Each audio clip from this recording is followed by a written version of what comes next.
Olá, mais uma manhã nesse quadro Café com Reflexão. E hoje eu gostaria de estar trabalhando com vocês Jó capítulo 9, versículo 2, que diz: Na verdade sei que assim é, como pode o homem ser justo para com Deus?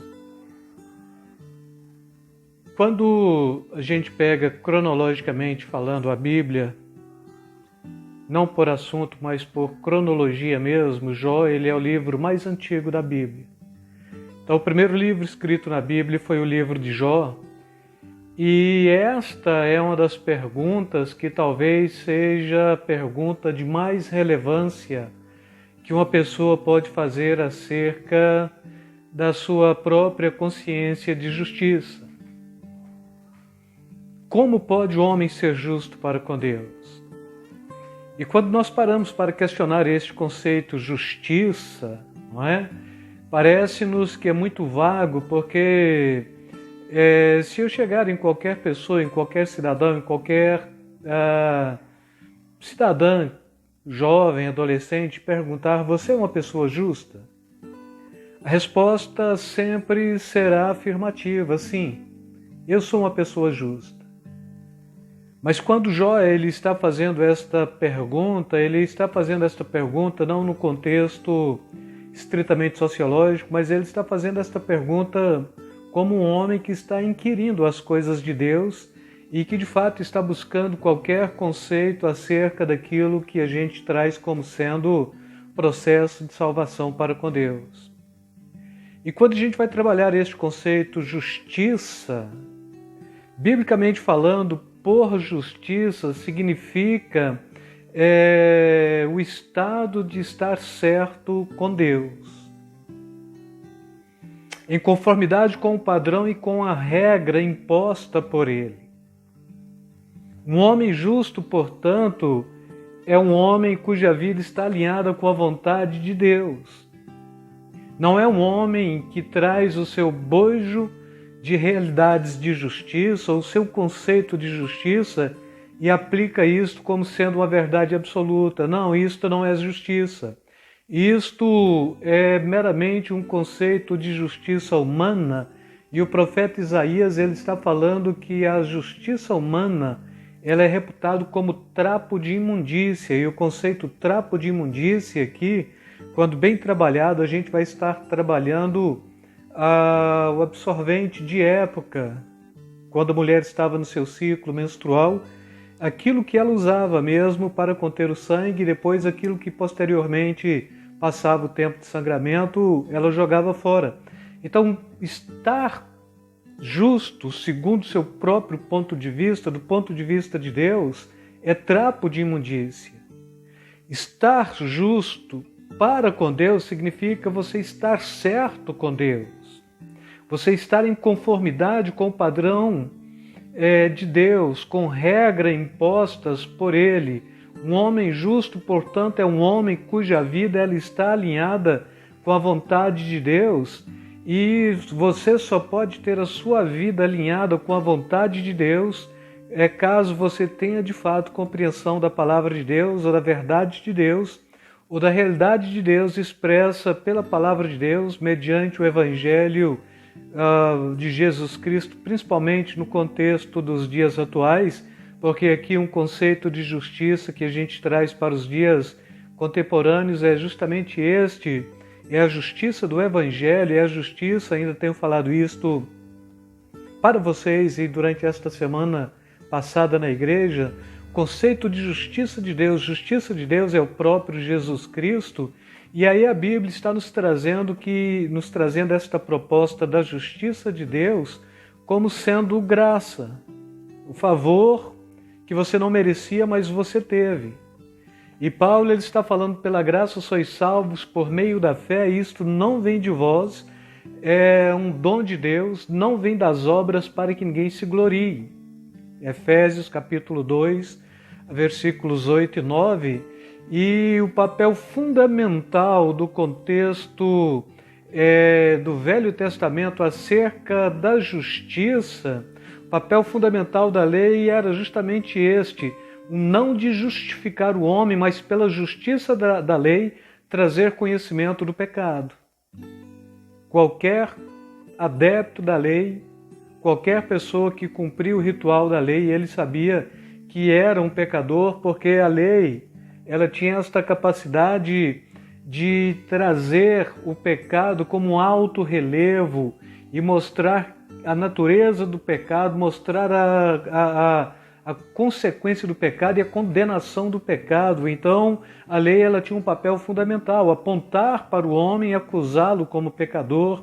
Mas quando a gente pensa nesse conceito da lei e tenta se justificar ante a lei ou dentro da lei, você não vai conseguir, porque ninguém cumpriu a lei, senão o próprio Filho de Deus, que cumpriu cabalmente, inclusive cumpriu de forma tão completa que chegou a ser pendurado no madeiro e cumprindo ainda o que a própria lei falava acerca daquele que seria pendurado no madeiro, maldito todo quanto for pendurado no madeiro. E com isto Jesus ele cumpre toda a lei para cada um de nós, e a lei de Moisés trouxe a consciência de que nós somos pecadores. A graça, pelo sacrifício de Jesus na cruz do Calvário, trouxe a consciência do perdão dos pecados. O Espírito Santo, neste período da graça, segundo o Evangelho de João, no capítulo 16, no versículo 8, ele tem um papel fundamental, é de convencer o mundo do pecado, da justiça e do juízo.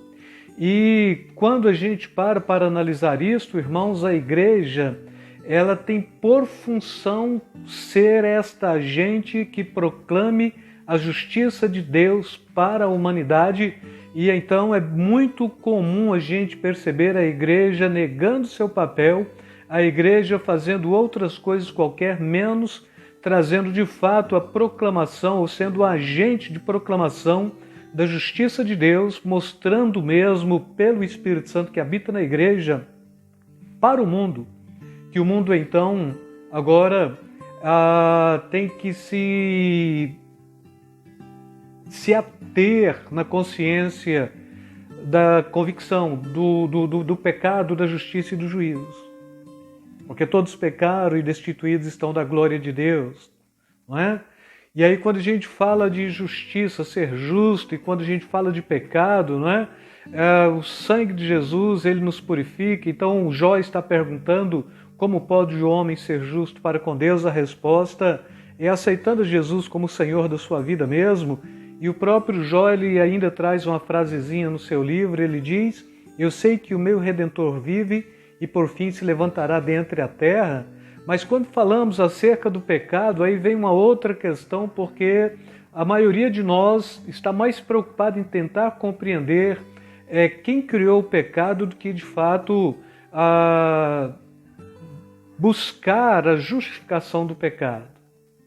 E assim, irmãos, quem afirma que Deus criou o pecado não leu a Bíblia, e se leu, não soube interpretá-la, não soube compreendê-la. Quem afirma que o diabo criou o pecado não conhece a soberania de Deus. O diabo ele não pode criar nada, Deus criou todas as coisas e Deus não criou o pecado. Quem afirma a não existir o pecado também não conhece a santidade de Deus. Estes que afirmam não existir pecado, não é? Estes são os piores dos imorais, dos profanos, não é? Quem afirma que o homem criou o pecado dá crédito para o homem, ou acredita ao homem poderes que ele não tem. Esses são por natureza contraventores diante de Deus. Então o que é o pecado? O pecado ela não é uma entidade. Pecado é a ausência do bem, é quando o homem ele busca esta compreensão de querer compreender e de fazer opção pelo conhecimento do bem e do mal. E quando ele traz esta compreensão do conhecimento do bem e do mal, ainda já falei para vocês em uma passagem bem antiga mesmo, mas Dietrich Bonhoeffer, ele diz que todas as vezes que nós tentamos conhecer o bem, nós estamos conhecendo contra Deus, porque o homem, quando ele busca isso, ele está buscando contra Deus. O pecado não é uma invenção, mas ele é um estado, ele é uma condição de rebeldia, é uma condição de cegueira, é uma condição de idolatria, uma condição de corrupção moral. E Paulo, escrevendo ainda aos Romanos, no capítulo 3, 21, ele diz: mas agora se manifestou sem a lei a justiça de Deus, tendo o testemunho da lei e dos profetas. E quando ele está falando isso, ele está falando acerca de Jesus, ele está falando da manifestação da justiça de Deus mediante o sacrifício de Cristo Jesus, não é? Nos trazendo mérito, não este mérito próprio, este mérito da meritocracia, mas este mérito que veio do próprio Filho de Deus. E assim, então, quando falamos do pecado, devemos trazer esta consciência que primeiro, se eu tenho consciência do pecado, eu quero conhecer a justiça. E para conhecer a justiça já é uma pergunta muito antiga, a mais antiga da Bíblia. Ela só pode ser apresentada mediante o Evangelho da Graça. E neste contexto, então, cabe ao homem conhecer que o seu estado, ele sempre será de injustiça e trocar esta sua injustiça pela justiça de Deus. E é o que Paulo está escrevendo, né? Porque não me envergonho do Evangelho, porque é o poder de Deus para a salvação de todo aquele que crê, não é? Porque no Evangelho, no versículo 17, ele diz, não é? É revelada a justiça de Deus, uma justiça que do princípio ao fim é pela fé, como está escrito, o justo viverá pela fé. Romanos capítulo 1, versículos 16 e 17, então, nos traz esta proposta, esta resposta da justiça, esta resposta que para fazê-la você vai ter que remontar o pecado, este pecado que não é uma força contrária à força de Deus, mas do ponto de vista, o conceito do pecado para Agostinho, e cai bem dentro disto que eu estou falando para vocês, não é nada mais, nada menos do que a ausência do bem, não é? É o homem fazendo opção contra Deus. E com isso eu quero deixar para vocês nesta manhã esta reflexão sobre a justiça, mas compreendendo. Se você quer compreender a justiça, você tem que perceber que tem pecado. Se você quiser ter seus pecados perdoados, a Bíblia diz que Ele é fiel e justo para nos perdoar os pecados e nos purificar de toda injustiça. Que o Senhor seja com cada um de vocês nesta manhã. E mais uma vez, beijo na alma, beijo no coração. Fiquem na paz, amados.